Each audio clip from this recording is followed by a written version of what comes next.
हाँ तो राम राम भाइयों, आज मैं लेकर चलता हूँ आपको उस जगह पर जहाँ पर मेहनत बोई जाती है। तो आइए चलते हैं, जो कि मेरी पुरखों की जगह है। आप ये मिट्टी देख रहे हो, इसमें मेरे पुरखों की जान बसती है। मगर दिक्कत ये है कि धीरे धीरे करके ये मेरी जान ले रही है। तो खेती सिखाती है सब्र, संघर्ष और मेहनत। मगर अब ये मैं नहीं कर पा रहा हूँ और ये मेरे बस का नहीं रहा। सुबह 5 बजे उठो, 6 बजे खेती जाओ, 7 बजे पसीना बहाओ, 8 बजते ही बजते मुझे जहन में ये ख्याल आता है कि क्या पता पकेगा कि नहीं पकेगा। फिर मैं अपने आप को सोचता हूँ और समझाता हूँ कि तुझे। फिर मैं बैठे बैठे अपने आप से एक सवाल पूछता हूँ कि भाई तू खेती क्यों कर। क्योंकि नौकरी में बॉस होते और खेती में भगवान होते हैं। क्योंकि नौकरी में तो सैलरी लेट आती है और खेती में तो कभी कभी आती ही नहीं है। भाई फिर फसल तैयार होती है और फिर मंडी जाती है।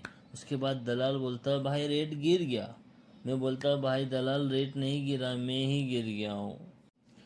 फसल मेरी, मेहनत मेरी और मुनाफा किसी और का, ये कैसे हो सकता। इतना सब कुछ करने के बाद दिमाग में एक ख्याल आता है कि क्या खेती ही सब कुछ है।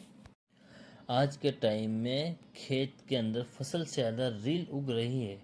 फिर मैंने सोचा कि अपन भी कुछ अलग करते हैं। और अब मैं इस संघर्ष के अंदर बहुत आगे निकल चुका हूँ। बहुत सोच लिया मैंने और बहुत हिसाब लगा लिया। मेहनत ज़्यादा, पैसा कम। अब कुछ न कुछ तो फैसला लेना ही पड़ेगा। और अब मैंने फैसला ले लिया है, जो करना है वो मैं कर कर ही रहूँगा। फिर फैसला लेने के बाद मैं अपने हल की तरफ बढ़ा और प्यार से उसको सहलाया। फिर उसके बाद अपनी मिट्टी को देखते हुए अपनी जो फसल और मोटर, जो कि बहुत ही ज़्यादा कर्जे के अंदर मैंने अपनी बोरिंग करवाई थी, उसके बाद उसमें हाथ फैलाने के बाद जो कि मेरी फसल आधी अधूरी रह गई थी, उसको प्यार से देखा। और बहुत मेरा मन के अंदर दुख और करुणा थी, जो कि फुट फुट के बाहर आ रही थी। ऐसा लग रहा था कि मैं भी रो दूंगा। मगर क्या करूं, मैं इतना कर्जे के अंदर था कि मेरे को खेत अब बेचना ही पड़ेगा।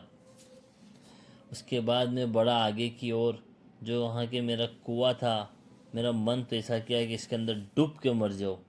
मगर क्या करूँ, मैं मर नहीं सकता हूँ। मेरे घर की जिम्मेदारी, मेरे बच्चे, मेरा परिवार क्या करेगा, ये सोच के मैंने अपने आप को तसल्ली दी कि नहीं भाई, कूदना नहीं है। एक अपनी फैमिली है जो कि आपका इंतज़ार कर रही है, बीवी बच्चे। फिर मैं अपने आप को समझाया। और इतने बुरे हालातों से मैं लड़ रहा था, ऐसा लग रहा था कि अभी ही कुएं में गिर जाऊंगा।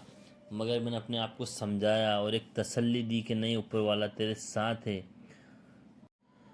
फिर अपने आप को तसल्ली से मैंने समझाया कि इतना टेंशन और स्ट्रेस लेने से कुछ होगा ही नहीं ज़िंदगी में। फिर मैं उठा और आगे की तरफ बढ़ा। मैंने सोचा कि अब इस खेत को बेच कर मैं अपनी ज़िंदगी को आसानी से गुजार सकता हूँ। फिर मैंने अपने जो पड़ोस का खेत वाला था उससे सौदा किया और उसने एक एक नोट गिन के ऐसी दी जैसे मैं फ़कीर हूँ। फिर मैंने अपने आप को समझाया कि ये बुरा वक्त है, आज नहीं तो कल टल जाएगा, उसके बाद अच्छा वक्त भी आएगा। इसी के साथ मैंने अपना सारा पैसा, जो भी 4 से 5 लाख रुपया था, वो गिना। और इतना तो पैसा था नहीं इसके पास, इसने जो मेरे को सही बटा दी थी वो लेकर मैं अपने घर की तरफ निकला। क्योंकि मैं बहुत ही ज़्यादा दुखी था और परेशान था। तो मैंने अपनी बाइक को उठाया और आगे की तरफ निकल गया।